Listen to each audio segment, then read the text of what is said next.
বর্তমানে আমি আছি পশ্চিমবঙ্গ রাজ্যের বাঁকুড়া জেলার বিষ্ণুপুর ব্লকের অযোধ্যা গ্রামে।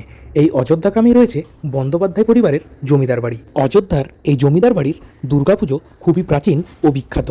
19 শতকে বাঁকুড়া জেলায় যেসব বনেদি বাড়ির পুজো জেল্লা এবং চমকে খ্যাতির শীর্ষ ছুঁয়েছিল, তাদের মধ্যে অন্যতম ছিল অযোধ্যা গ্রামের বন্দ্যোপাধ্যায় জমিদার বাড়ির দুর্গাপুজো। অযোধ্যার বন্দ্যোপাধ্যায় জমিদার বাড়ির পুজো এই বছর 199 বছরে পদার্পণ করলো। 199 বছরের এই দুর্গাপুজোর জৌলুস আগের থেকে কিছুটা কমলেও জমিদার বাড়ির পুজোর ঐতিহ্য অমলিন। মা দুর্গা এখানে সিংহ বাহিনী নন, ব্যাঘ্র বাহিনী। জমিদার বাড়ির দেবী প্রতিমাতেও আছে সাবেকিয়ানা। এখানে দেবীর মুখ ছাঁচে নয়, বংশ পরম্পরায় শিল্পী হাতে করে তৈরি করেন দেবীর মুখ।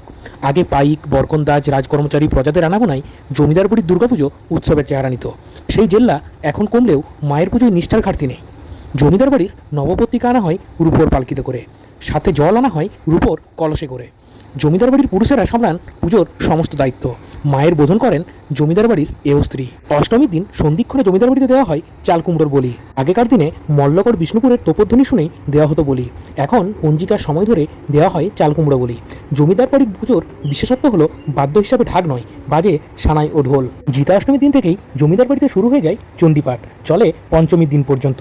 সময় পেলে অবশ্যই আসুন এবছর পুজোয় অযোধ্যার বন্দ্যোপাধ্যায় জমিদার বাড়ি।